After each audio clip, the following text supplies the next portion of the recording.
Hi, everyone. Thank you so much for joining us today. We are here live from New York City. My name is Connor Casey, and I'm the lead solution engineer at WithSecure for our cloud protection for Salesforce solution. I'm joined here by Rachel Beard from Salesforce. Thank you, Rachel, for joining us. Yeah, thanks for inviting me, Connor. It's so great to be here today. I'm Rachel Beard. I am a distinguished security technical architect at Salesforce. I've been here at the company for 9 years, but I've been working in the Salesforce ecosystem for 17. I love what I do because I get to coach companies on how to design and implement a security strategy that also encompasses governance and privacy and compliance, and ultimately safeguard your users' data. Yeah, we are so excited to be here with Rachel today. We're going to be talking through all things security in Salesforce. We'll be talking about AI, internal threats, external threats, the shared responsibility model, and so much more. So we'll also be answering audience questions throughout today. So if you have any questions about anything Salesforce security related, cloud security related, feel free to drop them in the chat and we will try to answer them throughout.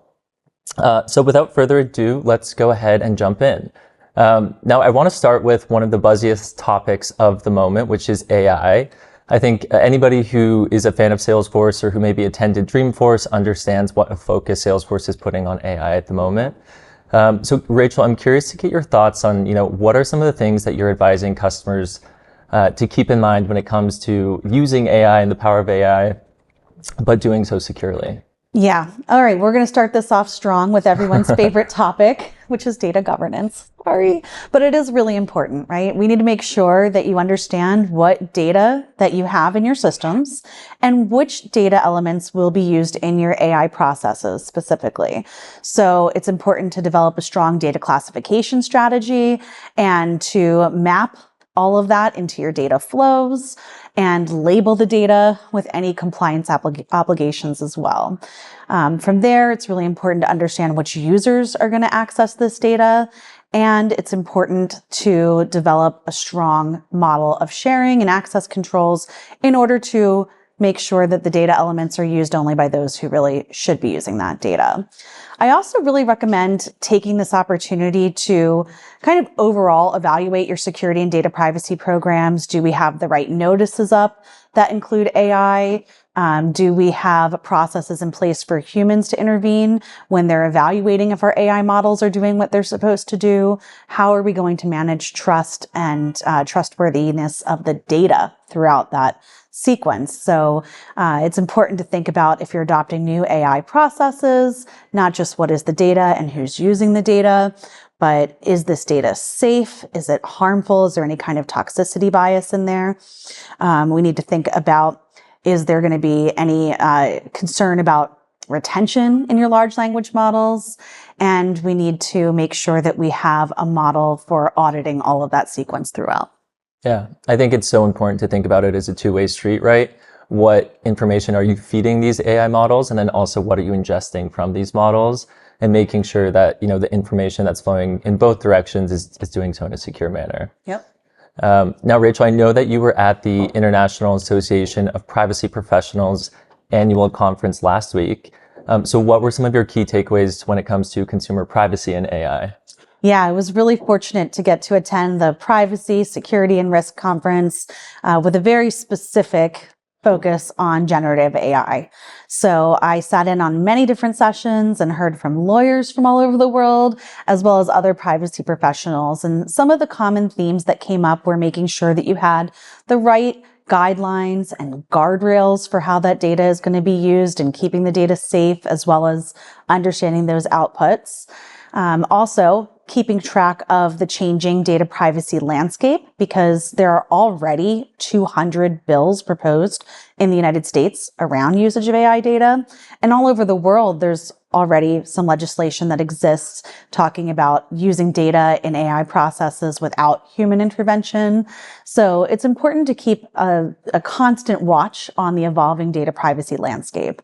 I mentioned notices and transparency earlier. You want to make sure that you don't just jump into using your data subject's data in a new way without issuing appropriate notice and having consent management in place. And then, like I said earlier, having that method of security around preventing data breaches and unauthorized access to data is also really critical. And that was a common recurring theme across the conference as well. Yeah, makes perfect sense. So what are you hearing about the risks of AI usage? Are your customers coming to you with concerns? Yeah, certainly. I think AI, like I said, is the hot topic of the moment. So when we talk to customers about using AI securely, as I mentioned earlier, it's kind of that two-way street. So it's making sure that the data that you're giving these AI models is, you've given notice, as you just mentioned, it's secure. You're able to share that data with a model and you understand kind of the scope of that model. And then also making sure that you understand what's being ingested from that model, right? So if the model is grabbing different sources from the internet and feeding your service agent, for example, maybe a URL or a document, making sure that those things are also safe. So making sure that a document that's pulled in from one of these models doesn't contain any malware, or that a URL that maybe comes in from a bot or that's suggested to a salesperson doesn't take them to a website that could install some sort of cookie or ask for their login credentials and actually be a phishing site in the end. So those are some of the things that we talk to our customers about when it comes to AI and leveraging it securely every day. Now, I do want to remind the audience that we will take questions throughout today's session, so feel free to drop them in the chat. We do have one question already, and the question is, when it comes to generative AI, have you seen any mishaps? And if so, what could have been done to prevent those mishaps? Yeah, Starting off with a good one. That's a good question. Between our recent Dreamforce conference, as well as my discussions that I just had at the IAPP conference, I've heard a lot of interesting stories in the last couple of weeks. I think I've seen, well, first of all, a vast maturity in the companies that are either scared to move forward and deploy new technologies, or ones that just, it's free for all and employees can do whatever they want with open source tools, which is also a little bit intimidating to manage. I think the most interesting story I heard was from a company in the financial services industry who had an employee, without asking permission to start using these generative AI tools, plugged a prompt in, unregulated, described prompt into a generative AI tool and asked it to put out some marketing materials. And unfortunately, that was published without a human reviewing it, and it included just completely incorrect information concerning things like the amount of days it takes a check to clear, if you make a deposit, and also the current interest rates. And that all led to them having to issue new notices to anybody who was affected. They even had to honor those interest rates, so there was a financial obligation. It caused diminished trust with their end users who were actually working with the tools, as well as with the customers who consumed erroneous information. So that's just one small example that it's really easy to see how that could happen. And it just underscores the reason why you need to have very strong policies regarding usage of AI data and what data the model can use to make sure that you're generating accurate data and not anything that could have a toxicity component to it or hallucinations that would diminish the trust of your users. Yeah. Another example that I had heard is, an employee putting meeting notes or a meeting transcription into something like ChatGPT to get a summary of that meeting. And you don't really know, if there's sensitive customer data in your notes, who that might be shared with. So we hear stories like that all the time. And it's, partially training and partially putting the tools in place to restrict that kind of behavior. Yeah, absolutely. Now, I think when it comes to security and Salesforce, or really any cloud provider, you can't talk about it without talking about the shared responsibility model. So for those who aren't familiar, it's really just the concept that, of course, Salesforce is going to provide you a secure infrastructure, a secure platform, and secure tools, but there are aspects of security that fall onto the customer's responsibility. So Rachel, I'd be curious to hear from your perspective, what are some of the kind of the most oftentimes overlooked aspects of security that admins should be aware of? Yeah. So first of all, companies are using over 100 different systems at the average enterprise organization. And that's just sanctioned tools and systems. With shadow IT, it's probably more like double that, according to some of the studies I've seen recently. So it's important that you understand what tools are in use and making sure that you can understand the security of those tools and try to consolidate your efforts as much as possible. When you're doing that, you want to make sure that you understand the security architecture of those vendors and tools, and that you understand where their responsibility is for keeping data safe, as well as where your responsibility is for adding those safeguards. So when it comes to Salesforce, of course, we have a very mature security architecture that includes network security, infrastructure security, everything we do from keeping data safe in our physical premises to all the monitoring that we do, continuous network detection, vulnerability scanning, pen testing, auditing, so many things, right? But then that's just what we're doing to keep the data safe when it's with us. You, as the data processor, the companies that are, or we're the data processor, and you as the data controller have to really think about what are the security standards that you need to implement to meet your unique requirements. So here we're thinking about, how are you going to authenticate your users? What processes and tools are required to make sure that you only allow authorized users in and not your unwanted attackers? Then you really want to think about making sure that, we talked about data classification earlier, but making sure that you have all of the access controls that you need to protect that sensitive or competitive or private data, as well as any of your company proprietary information. So here we're thinking about your sharing model, your access controls, everything from roles and profiles down to field level security to be very granular about your most sensitive data elements. Then we get into some of the more advanced controls that you may need for compliance purposes. That could include advanced encryption with key management, definitely should include some monitoring and prevention of data loss, understanding anomalous signs of a breach, and maybe even some extended auditing capabilities, sandbox security, mobile security. There's a wide range of security controls that can be applied depending on, again, the type of data and what compliance controls you want to layer onto that. So Connor, I'm wondering, what do you see with your customers as being maybe some of the more overlooked security measures? Yeah, so I think sometimes the way that Salesforce functions in organizations from a cybersecurity perspective is interesting because sometimes it's owned by, business owners, so a sales owner or a service owner. Sometimes it is owned by IT, and you have kind of that more traditional security process. But one thing that we think about often is, right, you might think that you have endpoint protection on your computers and there's no need for kind of additional security layers, but the same way you might layer a security layer onto your Outlook or your Gmail, something like a Proofpoint or Microsoft Defender, right? It's important to take that same kind of layered approach with security when it comes to your Salesforce environment. So making sure that you have something to make sure, all of your files and attachments that come in, that those aren't malicious. Making sure, again, that things like URLs don't contain any phishing links. And this is kind of a multi-pronged approach, right? It's making sure that employees are accessing Salesforce from company devices that have those additional layers of security in place, that they can't access it maybe from personal devices. So those are some of the things that we talk about with customers every single day, that they're sometimes surprised to learn about, or maybe things that they hadn't considered previously.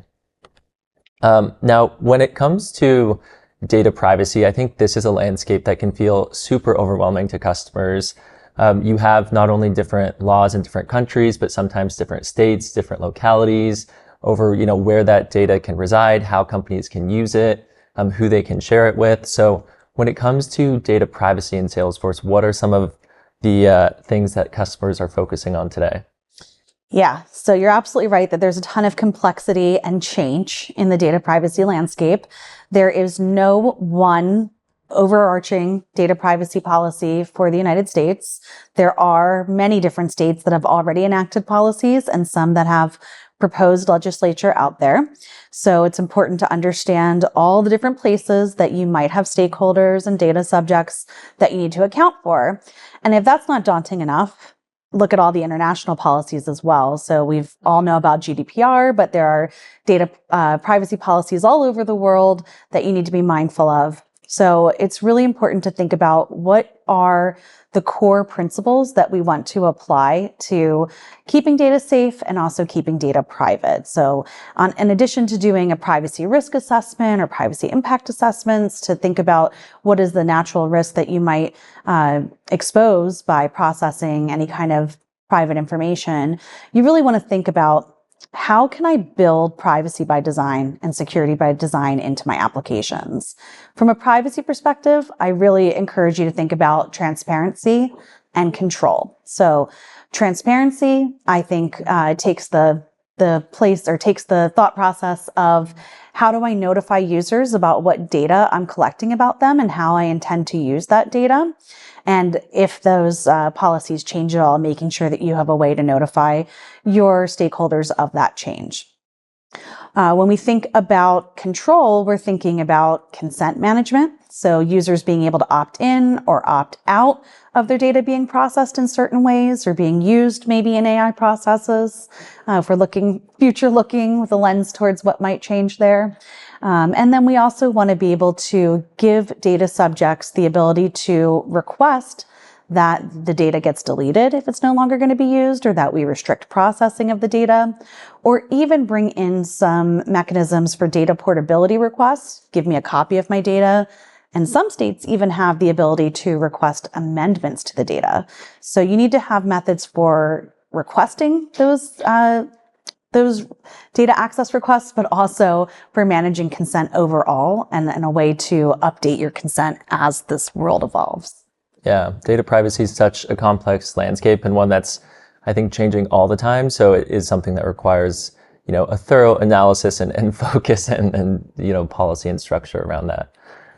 So WithSecure conducted a pulse survey last year among chief information security officers, and we found that their number one concern was actually data breaches, because data breaches have not only sometimes a cost to them in terms of ransomware, but they might also have a cost to them in terms of reputation and things like that. So what are some of the tools that Salesforce customers have the ability to leverage today, whether included or more advanced cyber tools, to prevent data breaches?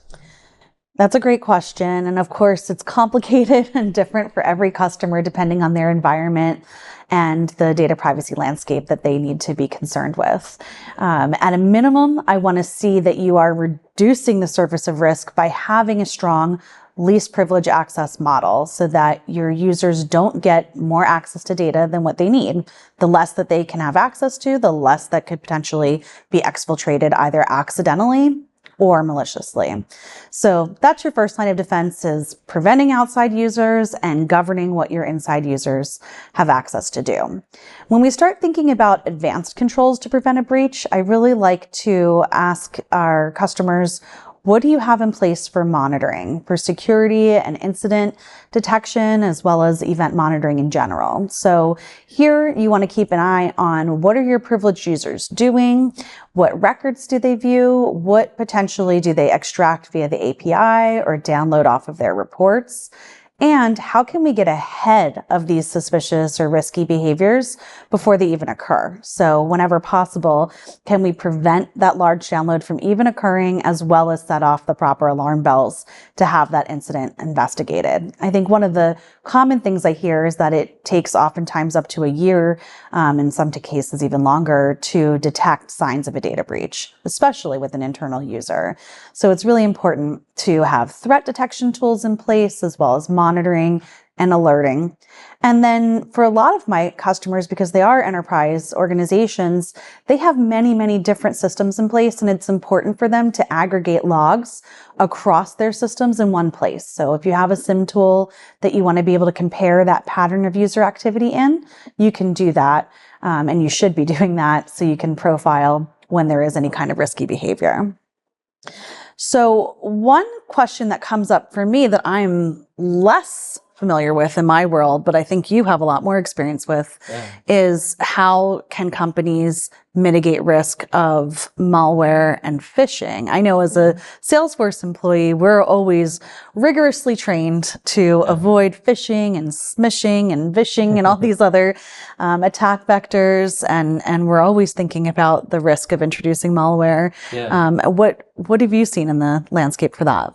Yeah, this is something we talk to customers about every single day. And I think part of it is kind of that training, right? So as you mentioned, I think a lot of companies send fake phishing emails. You've probably received them if you're listening in.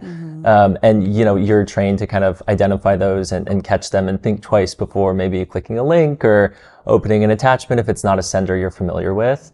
Now, one of the great things about Salesforce is that it's a platform that allows you to work super efficiently. So whether you're in sales, going through contracts, whether you are a service agent who's trying to respond to customer cases super efficiently, oftentimes there's not that same kind of mindset or training in place when it comes to thinking twice before opening something that was maybe sent from an external party, maybe a customer, maybe one of your partners.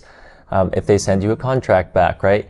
Is that link, is that document safe to open? So that's something we talk about with our customers every single day. And like I said, I think it's a two-pronged approach, kind of instilling that same sort of training that we instill when it comes to email security, right? Everybody's really familiar with the reason we do that today. And I think, employees are just a lot savvier today when it comes to detecting potential phishing attempts via email. But then also, putting the tools in place in a system like Salesforce so that your service agents don't have to second guess as much, right? Putting a tool that detects malware, that detects phishing links, to take the guesswork out of their jobs and allow them to just work quickly, right? They just want to, close deals, help customers, resolve their issues quickly. And they don't always have time to be thinking about, is this safe before I open it? So there's kind of a two-pronged approach that we talk about with customers all the time. Now, we spend a lot of time talking about, technology and tools and settings that you can use to, help prevent some security incidents. And one of the things that you had mentioned earlier that I kind of want to circle back to is what we call kind of the human layer of security, right? Humans are intelligent, sometimes a little messy, sometimes, like we said, just trying to work quickly. So what is your take on kind of the human layer of security and what can be used to put some safeguards in place, let's say? Yes. And I actually studied psychology in college, not computer science. So I love being able to apply my fascination with things that people do to technology. And this is a great overlap of the two, because just like Connor was saying, you might have somebody who is distracted or in a hurry and they see something interesting in their inbox and they click on it. It's not something that training can always overcome. So you need to have systems in place that can help slow their roll and reduce risk overall. In the Salesforce security world, where I see this is companies or customers and employees, all of the above, who perhaps are distracted or overextended, and they're trying to take some kind of a shortcut. And that shortcut can expose the opportunity for accidental data leakage or accidental misuse of data that could potentially even be a compliance issue on top of a data loss issue. And then, of course, you always have the risk of a bad actor, somebody who perhaps is going to leave the organization and take data with them when they go.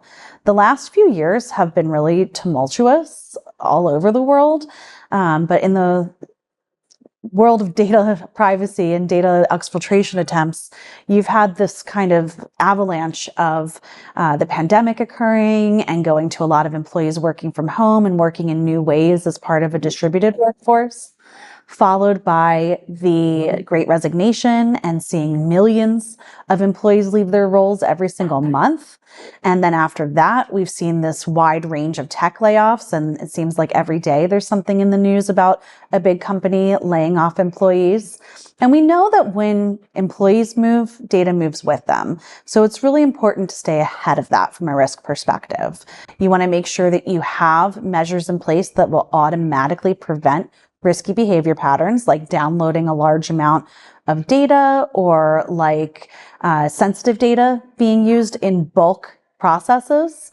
And it's also really important to make sure that you have anomaly detection to be able to identify a behavior pattern that's unique at the individual level as opposed to just a specific threshold level. And then really important to make sure that you have a process for alerting and then investigating those alerts so that you can stop them in real time and or understand maybe what issues need to be addressed if it is ongoing training or new security policies that should be developed in response. Yeah. And I think, one of the things we've talked about is just making sure that everything you're doing, as maybe somebody who's building a platform or administrating it or building a new process in Salesforce, is thinking about security and data privacy and all these things every step of the way. So when it comes to the principle of kind of secure by design, what are you seeing, I guess, in terms of, what your customers are most concerned about or maybe have most questions around when it comes to securing these processes by design? Yeah, security by design is a really important topic. And unfortunately, a lot of companies are very weighed down with their ongoing enhancements and backlog for IT. And they don't often get a cycle to just step back from it and really reevaluate and prioritize the ways that they need to change their response to that ongoing change in the data landscape. So I really like to think clearly about what is the data. Is it internal data that is still very private when it could be a risk of competitive data leakage? Or do we have any kind of consumer data that might be PII or PHI that we need to make sure that we are safeguarding with additional protections, like making sure that it doesn't end up in reports and list views or being downloaded, as well as some of our basic tools like field level security. So do we need to make sure that this data isn't viewed by certain types of users? It's really helpful if you can map it all out and really think clearly about what users should have access to which objects within each object. What do they need to have access to in terms of records? What types of records or which records? And then even on the page for each record, which fields should they be able to view and which ones should be invisible for them? Probably every single customer did a really good job of this at the start. And we know that your Salesforce usage or any system usage is going to evolve over time. So it's really important to go back and reevaluate and remediate and respond to those changes over time. So having good reporting, having strong governance processes, and having that change management will help go through that security by design. And then another area that I see customers struggle with is that they do a really good job of this in their production environments. And then they have much more relaxed security in a sandbox org. They might have users who can break glass and log in with just username and password. And especially in those sandbox environments, they might be doing that and avoiding single sign-on, which can also be a compliance issue. You'll have more users that are super users and therefore can see or view or extract more data. And you might have developer or third-party contractors using that data as well. So I also really like to think about how is data managed in your sandbox environments in addition to their production environments. It's more than just one phase, and it's an ongoing process. So something I really love getting entrenched in. It's a lot of complexity. Now, for you probably work with customers who have a lot of complexity in terms of multiple vendors and multiple systems in place. What do you help? How can you help your customers manage that level of complexity?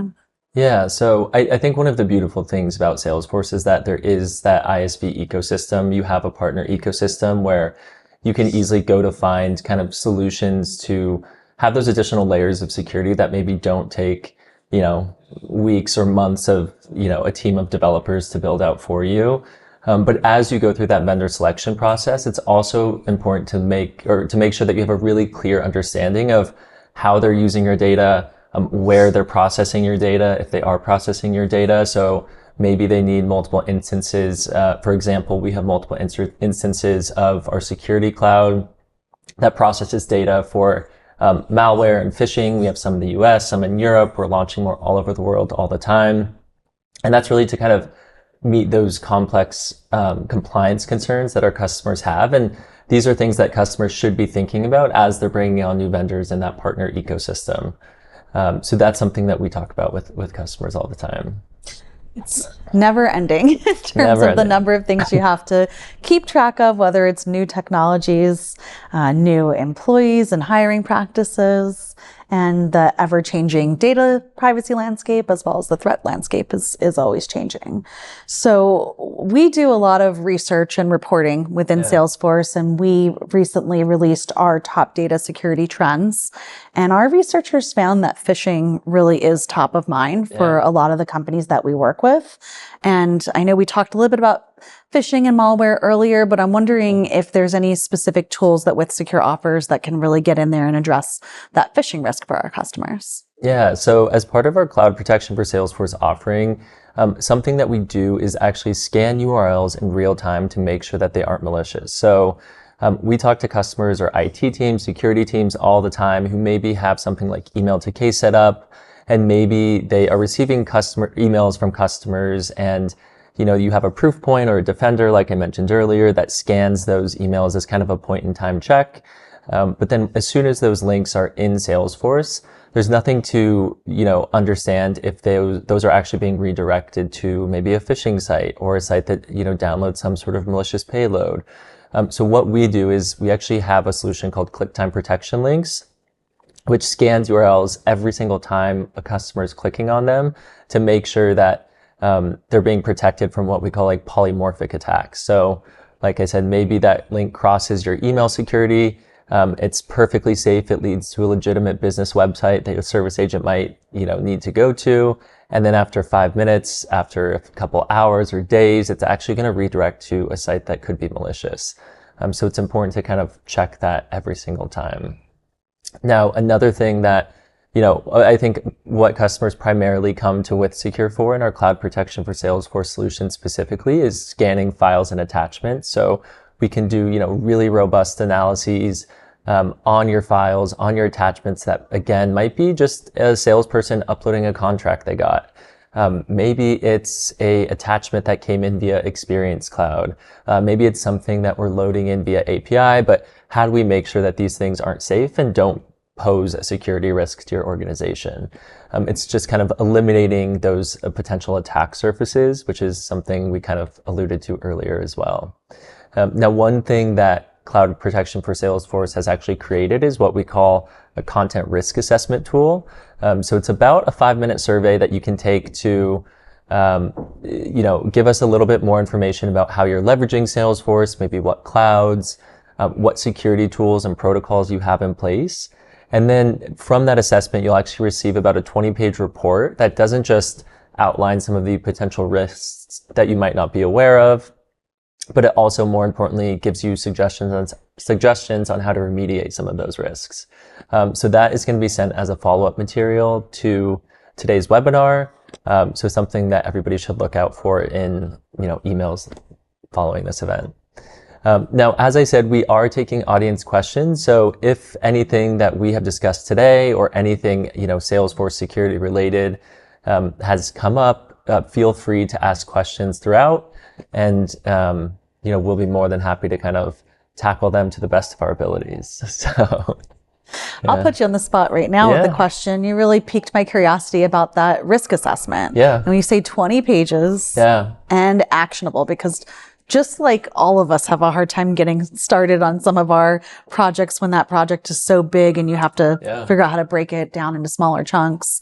20-page document sounds intimidating, but I love the idea that it includes some remediation recommendations. Can you give us an example of something that a customer might learn in that report? Yeah, so I think it's, a really digestible document. It's really well composed, but it might ask you, for example, do your customers have, or your employees, have the ability to bring their own device? Can they log in from a personal phone or a personal laptop that maybe doesn't have endpoint protection on it, like your work computer would, right? So there's different things that are, there's so much out there, like we've talked about, for privacy concerns, for data loss concerns, for phishing concerns, and there's so many different vectors that these attacks can happen from. So can be overwhelming for the average, product owner, Salesforce owner, or admin. So it kind of just asks you some simple questions about your usage and then distills some of those maybe less common or less known vectors and potential threats for you, and provides different solutions and remediation as well. Well, that sounds really helpful. Yeah, I know a course. lot of Salesforce customers rely on our security health check tool that helps them identify some of that, maybe session settings and password management and things like that. But they really need a more robust type of an assessment to be able to move forward and really move the needle on their security goals. Yeah. So that's and great. Another thing that we kind of talk about in that assessment is, backing up your data, making sure that you have copies when necessary. And then from a compliance perspective, making sure you can erase those backups and data if a customer does request that you do so. So it really tackles kind of a wide breadth of security topics when it comes to Salesforce, and definitely a great tool to take advantage of. So if anybody has some questions, feel free to add them to the chat, but we, I think, are about ready to wrap up as well if there are no further questions. But thank you so much, everybody, for taking the time to join today. Rachel and I really appreciate the time. We hope you found this valuable and insightful and hopefully can take away some tips. We'll also be sending, 5 actionable kind of takeaways or things to think about in the follow-up materials. So be on the lookout for those. And please feel free to reach out to either one of us through these, social channels should you have any questions or wish to discuss anything further. So with that, thank you so much for your time, everybody. Yeah, thank you. And hope you have a great rest of your day.